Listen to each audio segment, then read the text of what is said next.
Makasih yang mulia. Ya, silakan. Ya, terima kasih kerjasamanya rekan-rekan wartawan. Kita lanjutkan.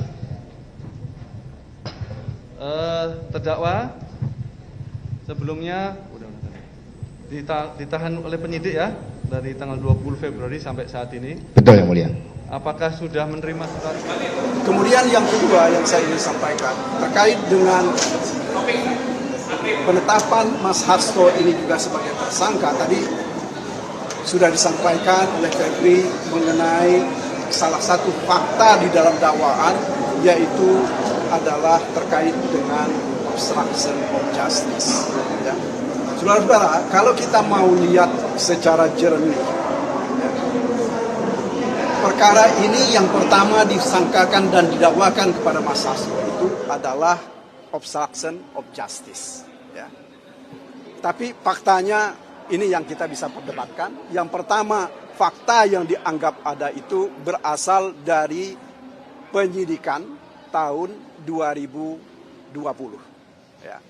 Fakta yang kedua adalah hasil pemeriksaan terakhir ini, termasuk diantaranya adalah penyidikan tahun 2024. Artinya ini saya nggak kebayang bagaimana mereka mengumpulkan bukti dalam waktu sekian lama.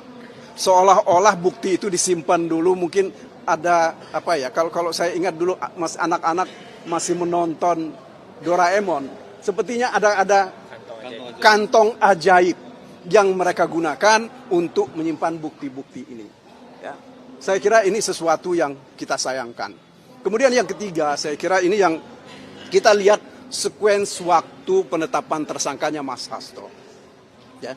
Pada tanggal 16 Desember diumumkan pemberhentian atau pemecatan terhadap mantan Presiden Joko Widodo, Wakil Presiden Gibran Rakabuming Raka, dan yang ketiga adalah Bobi Nasution, Gubernur Sumatera Utara, yang dinyatakan diberhentikan atau dipecat dari PDIP.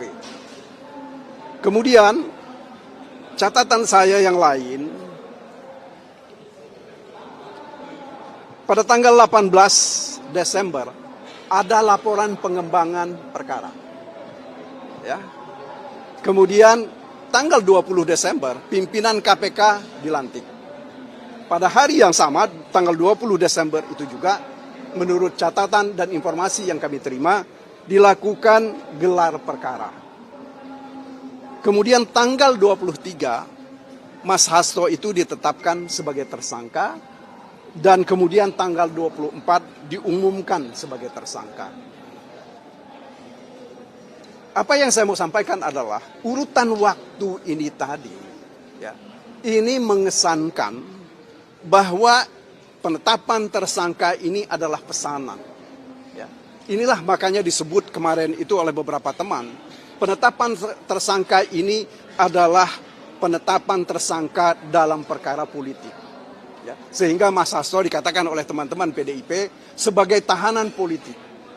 Jadi saya kira, ya, mari kita cermati ini. Yang kita tidak inginkan sebenarnya adalah lembaga independen seperti KPK ini digunakan untuk kepentingan politik. Ya. Saya bisa mempertanggungjawabkan apa yang saya sampaikan ini karena mulai dari pemilihan pansel untuk pimpinan KPK ini, ketika itu sudah ada pengumuman KPU tentang presiden terpilih. Ya. Dan sebelum itu sudah ada 2 keputusan Mahkamah Konstitusi yang mengatakan pemilihan dan pembentukan pansel itu harus dilakukan oleh presiden terpilih dari hasil pemilihan presiden 2024-2029. Nah, tetapi ini dilanggar oleh Joko Widodo sebagai presiden ketika itu. Dia bentuk pansel, dia kirimkan hasil dari pansel ini ke DPR. Apa yang saya mau katakan, ini adalah kemudian dia juga yang kemudian sesudah itu kan terpilih sejumlah orang yang dicalonkan hasil dari pansel ini. Kami melihat bahwa ini semua adalah satu upaya, satu kegiatan, rangkaian kegiatan yang memang disiapkan oleh Presiden Joko Widodo ketika itu agar supaya dia terlindungi dari masalah-masalah hukum. Itu pertama. Dan kemudian yang kedua, dia supaya ada orang-orang yang berhutang budi secara politik, bisa dia minta memberikan balasan terhadap orang-orang yang dianggap berbuat tidak baik terhadap dia dan keluarganya, atau hendak mencelakai dia dan keluarganya. Ini sekedar tambahan dari saya, supaya kita di dalam melihat persoalan ini, bukan hanya melihat persoalan hukum teknis, ya, tetapi harus kita lihat latar belakangnya. Ini bukan sesuatu yang sederhana, ya. Karena bagaimanapun juga kita bisa lihat sekarang, kita bisa buktikan di dalam begitu banyak catatan dan tulisan bahwa Joko Widodo sedang membangun dinasti. Nah, nampaknya ketika dinasti yang sedang dibangun ini tidak boleh diganggu, maka para pengganggu itu harus diperkarakan. Salah satu pengganggu itu adalah Hasto Kristianto, orang yang sangat vokal terhadap kegiatan-kegiatan mantan Presiden Jokowi sejak tahun 2023. Ya. Saya kira itu dari Pak, saya. terkait yang barusan Anda katakan, orang-orang yang Hasto dikriminalisasi oleh orang-orang yang dianggap sebagai pengganggu. Tadi juga sebelum memulai sidang, Pak Hasto sempat membacakan pesan tertulisnya. Intinya, resumenya adalah dia dikriminalisasi hukum, secara hukum, dan dia tahanan politik. Ada tanggapan soal itu, Pak? Kapan dia mulai menulis dan siapkan? Saya kira begini, beberapa waktu yang lalu, ya, dia itu sudah dihubungi oleh sejumlah orang, merupakan petinggi dari lembaga tertentu. Ya. Permintaannya cuma satu, Mas Hasto itu mengundurkan diri dari kedudukan sebagai sekjen. Makanya ini yang dianggap kedudukan sebagai sekjen inilah yang dianggap, ya, menjadi halangan, ya, terhadap orang-orang tertentu untuk melakukan kegiatan-kegiatan di dalam partai. Nah, apa yang dikatakan oleh orang ini, kalau Mas Hasto tidak mengundurkan diri dalam waktu 1 kali 24 jam, maka dia akan jadi tersangka. Ya. Ini saya kira Mas Hasto menyampaikan ini kepada kami bukan untuk berbohong. Saya ingat kemarin juga Deddy Sitorus juga mengungkapkan hal yang sama. Ya. Bagaimana dia dipanggil tentang dan bercerita tentang ini. Jadi sekali lagi ini yang harus kita cermati. Ya. Terima kasih.